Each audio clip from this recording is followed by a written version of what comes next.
कथाओं का समंदर या रहस्यों की खान है। कहानी है ब्रह्मांड की, नैतिकता और अभिमान की, पूर्वोत्तर की जातक कथाएं, हिंद के सम्मान की किंवदंतियां, किंवदंतियां। मैं अपनी समस्त अलौकिक शक्तियां तुम्हें देती। तुम नीचे धरती पर जाओ। कौन है वो जिसकी आवाज मात्र से ये पूरी धरती हिल गई? कौन है वो?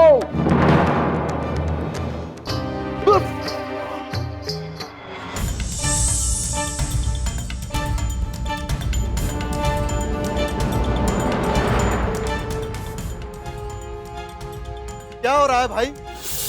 तुम्हारा हर बार उल्टा पड़ता जा रहा है। मुझे लगता है इससे युद्ध नहीं करना चाहिए और हमें वापस लौट जाना चाहिए। चुप रहो मूर्खो। अब मैं इस मानव को मारे बगैर यहां से नहीं जाऊंगा। मानव,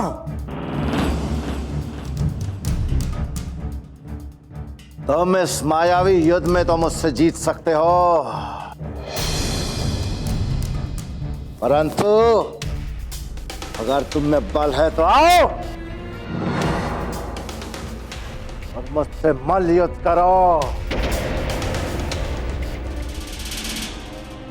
अभी समय है लासो। यदि तुम अपने जीवन की रक्षा करना चाहते हो तो म्यांगलोंग वासियों को प्रताड़ित करना बंद करो। लौट जाओ यहां से। समझ गया मानव। मैं जानता हूं कि तुम मुझको मल्लयुद्ध में परास्त नहीं कर सकते, इसीलिए तुम ये सब बहाने बना रहे हो। ठीक है, तुम्हें समझाना मेरा कर्तव्य था, परंतु यदि तुम जीवित ही नहीं रहना चाहते तो तुम्हारी इच्छा भी मैं पूरी कर दूं। मूर्ख, इस प्रकार की बातों में अपना समय नष्ट मत करो। आओ और मुझसे मुकाबला करो। और तुम दोनों बीच में मत आना। आज इसको मैं अकेले परास्त करूंगा। आओ! और फिर लासो और वोंगथिंग में लड़ाई शुरू हो गई और फिर सही मौका देखकर वोंगथिंग ने दैत्यराज को मार दिया। ठीक है, मैं तुम्हारी इच्छा भी पूरी कर देता हूं।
बाकी दानवों का क्या हुआ? बोंगथिंग ने उन सभी दानवों को और बुरी शक्तियों की सभा बुलाकर उनसे वचन लिया कि वो मियानलोंग को लेप्चाओं के लिए छोड़कर चले जाएं और फिर कभी भी उन्हें परेशान न करें। और बोंगथिंग लासो के सारे भाइयों को माफ कर देता है। तो इस तरह मानवों को दानवों के आतंक से छुटकारा मिल गया।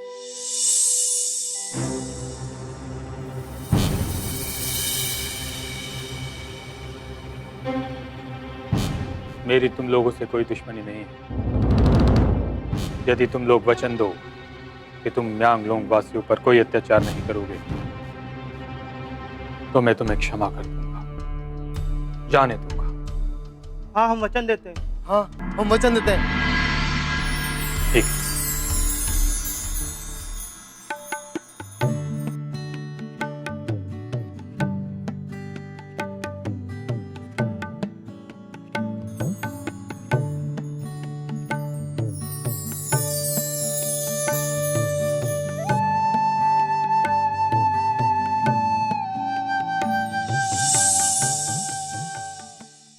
लासो को हराने वाले बोक्थिंग को इदबुरुम ने वापस अपने पास बुला लिया।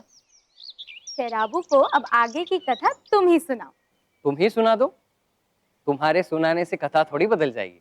नहीं, पर मैं अपने सुंदर फूलों को प्रेम पूर्वक पानी दे पाऊंगी। प्रेम तो तुम्हारे अस्तित्व का हिस्सा है, जिसे तुम चाह कर भी स्वयं से अलग नहीं कर सकती। प्रशंसा करना तो कोई तुमसे सीखे। आप पति पत्नी की नोक झोंक ने मेरी उत्सुकता को अपनी चरम सीमा तक पहुंचा दिया। कोई तो बताओ बोंगथिंग के साथ हुआ क्या? लासो की मृत्यु के बाद बोंगथिंग जब इदबुरुम के दरबार में अगले आदेश के लिए गया तो देवी ने उसे समझाते हुए कहा,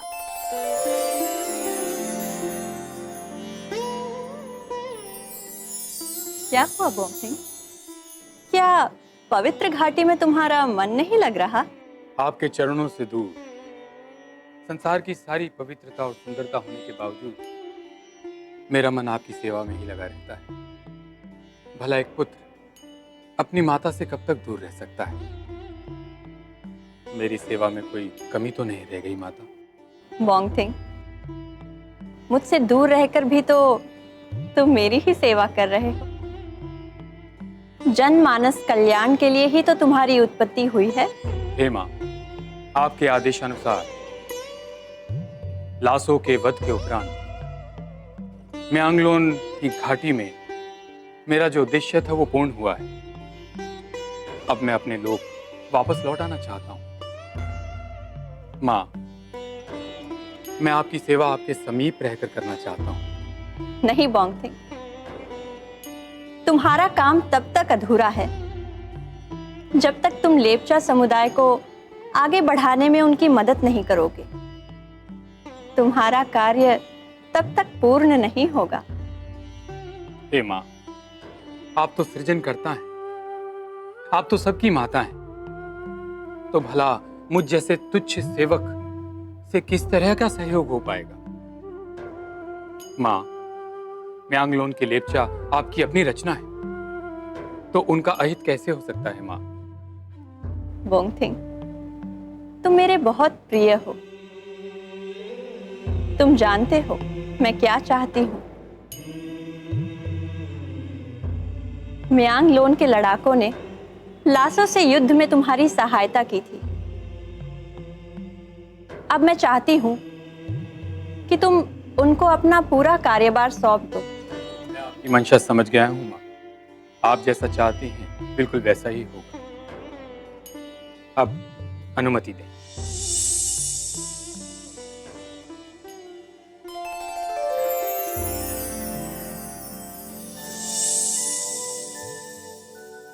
आखिर देवी इदबुरुम बोंगथिंग से क्या चाहती थी? अब आगे की कहानी तुम ही कहो। मैं जाकर खाने की तैयारी करती हूँ। शेराबू, मेरी मानो तो भोजन के उपरांत ही आगे की कथा सुनो। मैं ये कथा जल्द से जल्द सुनना चाहता हूँ। ताकि जल्द से जल्द यहाँ से जा सको। नहीं, दरअसल इस कहानी ने मेरी उत्सुकता बढ़ाई। मैं जानना चाहता हूँ कि बोंगथिंग का अगला कदम क्या था। उसने इदबुरुम के संदेश का किस तरह से पालन किया।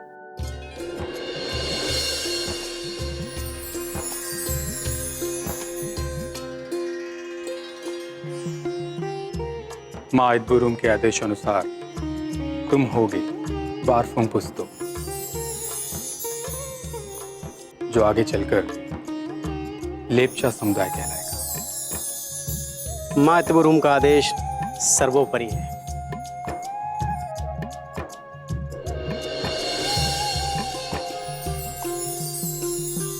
तुम जिस लेप्चा समुदाय का संचालन करोगे वो रोंगरांग कहलाएंगे।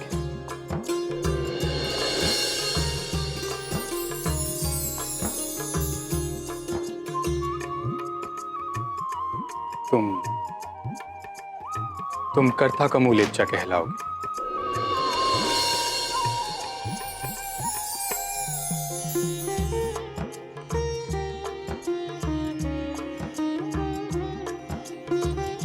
तुम्हारे समुदाय को सदा लेमचा कहा जाएगा।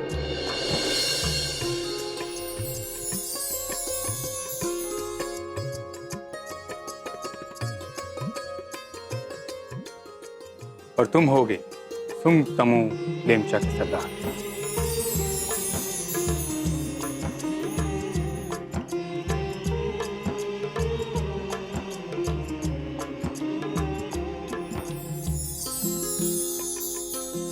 मैंने माँ इदबुरुम के आदेशानुसार तुम लोगों को बड़ी जिम्मेदारियां सौंपी हैं। अब तुम लोग लासो मुंगपुनो के दहन की तैयारियां करो। महाअनुभव, अगर लासोमुंगपुने दहन में माँ इदबुरुम की उपस्थिति हो जाती तो इसका महत्व और भी बढ़ जाता और साथ ही साथ हमारे कार्यों को माँ का आशीर्वाद मिल जाता। मैं अपनी तरफ से प्रयास करूंगा, बाकी तुम लोगों की प्रार्थना पर है। सभी गहरे हृदय से बाकी माँ की इच्छा।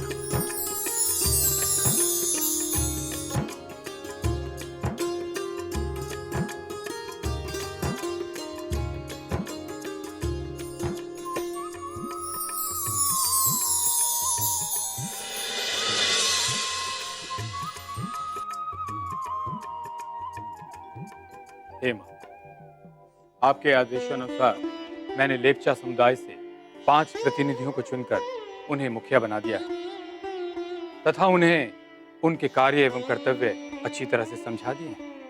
बोंगथिंग, मुझे पूर्ण विश्वास है कि तुम्हारे चुने लेप्चा प्रमुख अपना कर्तव्य भली भांति निभाएंगे। वो लेप्चा समुदाय को आगे बढ़ाएंगे और सृष्टि को एक नया विस्तार प्रदान करेंगे। हे मां, आपके प्रिय लेप्चा समुदाय के लोग लासो की मृत्यु का उत्सव मना रहे हैं और उनकी प्रार्थना है कि आप भी वहां उपस्थित हो। और मेरी भी यही इच्छा है कि आप भी वहां उपस्थित रहकर अपना आशीर्वाद दें मां। बोंगथिंग, मेरी कृपा दृष्टि के फलस्वरूप ही तो लेप्चा समुदाय का विस्तार हो रहा है। मैंने ही तो सृष्टि का निर्माण किया है। मैं तो हर जगह विद्यमान हूं और मैं चाहती हूं कि सृष्टि के सभी प्राणी उत्तम जीवन व्यतीत करें। पर हे देवी मां, फिर भी सभी की यही इच्छा है कि आप म्यांगलो ना कर सभी पर अपना आशीर्वाद बरसाएं। माते, आपके दर्शन मात्र से ही उनके मन को सुख शांति की अनुभूति होगी और उन्हें अपने कर्तव्य निभाने का बल मिलेगा। माते,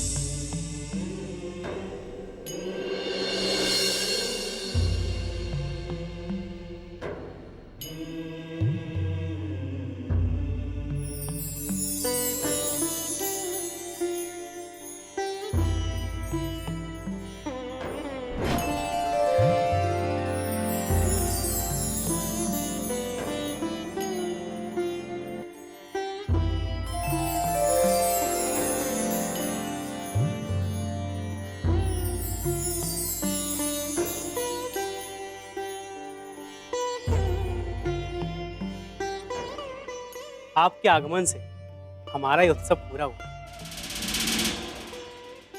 हमारी आराधना को पूरा करने के लिए आपका बहुत बहुत आभार। जब जब भक्तों ने मुझे श्रद्धा से बुलाया है, मुझे तो आना ही पड़ेगा। माँ, आपके आशीर्वाद से हमने लासुमुंकुनों का वध किया। हमें आशीर्वाद दीजिए, हम आपके बताए हुए आदर्शों पर चल सकें।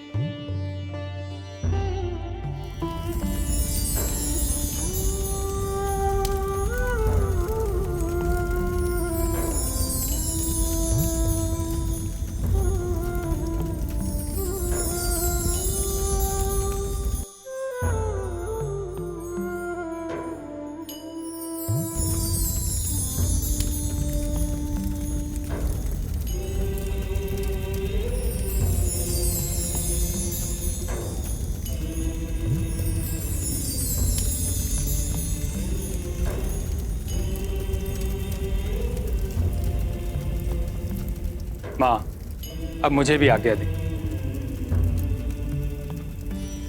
आपके द्वारा दिए गए सारे कार्य यहाँ संपूर्ण हुए। अब मुझे भी आज्ञा दें। मैं भी अपने लोक वापस लौट जाना चाहता हूँ माँ। बोंगटिंग, अब इस घाटी में तुम्हारा कर्तव्य पूर्ण हुआ। तुमने सराहनीय काम किया है। मेरा आशीर्वाद हमेशा तुम्हारे साथ है।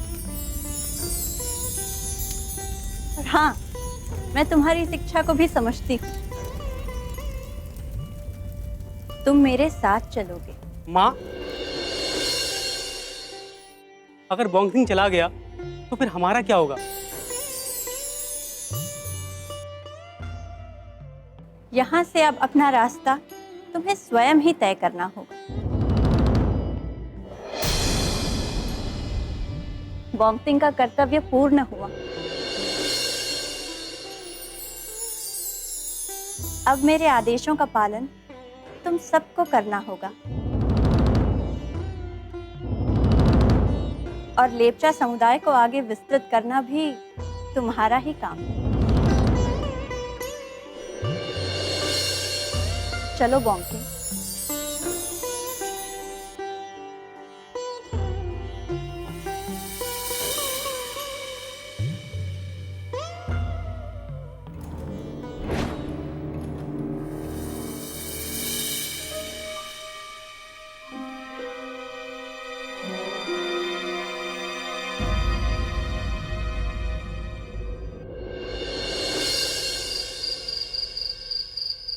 तो इस तरह घाटी की कथा का अंत हुआ। ये कथा बहुत ही रोचक थी। तलहटी में और कितनी कहानियां हैं? तलहटी की कथाएं तो अनंत हैं। एक कथा जिस छोर पर समाप्त होती है, वही दूसरी कथा का आरंभ होता है। और कथा क्या, यहाँ तो सागर है। कथाएं अनंत है और हर कथा में कई रोचक पहलू और घटनाएं जुड़ते ही रहते हैं। शहराबू,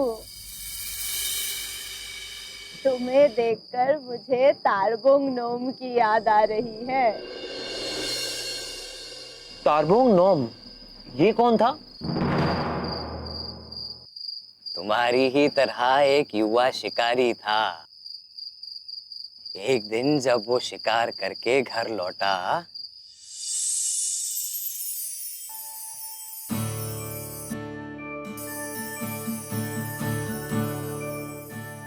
आज बड़ी देर कर दी तरबाऊ। हाँ माँ, शिकार ने बहुत दौड़ाया, बहुत थक गया हूँ। चल, हाथ पैर धोकर बैठ जा, गरम गरम भोजन कर ले।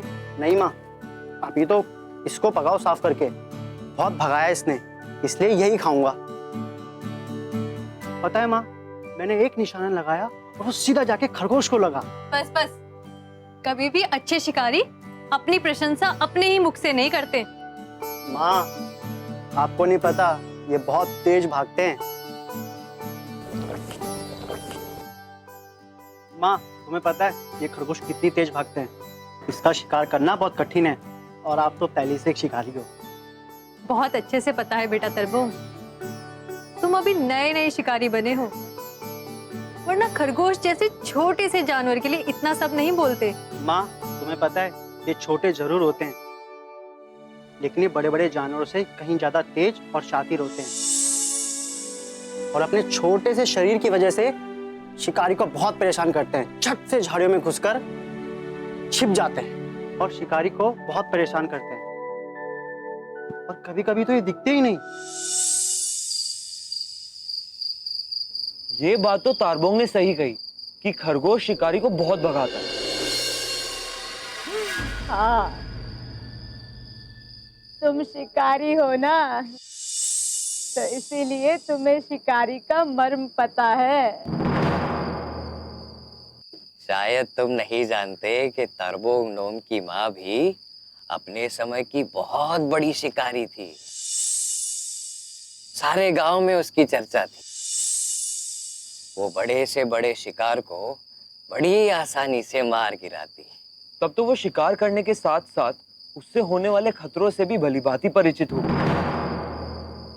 क्योंकि शिकार के समय जंगल में भिन्न भिन्न परिस्थितियों से सामना होता है, और अगर समय ठीक ना हो तो कठिनाई और बढ़ जाती है। अगले प्रसंग में तुम्हें तारबोंग के हट के साथ उसकी माँ की उसके प्रति रक्षात्मक रूप स्पष्ट पता चलेगा। तरबोंग अभी मुझे आशीर्वाद दो माँ, मैं आपकी परीक्षा में सफल हो जाऊं।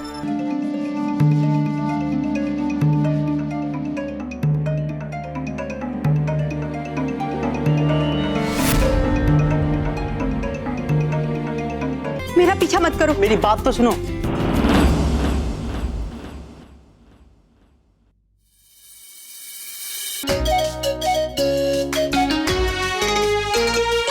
रेशमी संसार है, सौंदर्य का विस्तार है, प्रेम में भेगा आंचल, शौर्य की कमान है। किंवदंतियाँ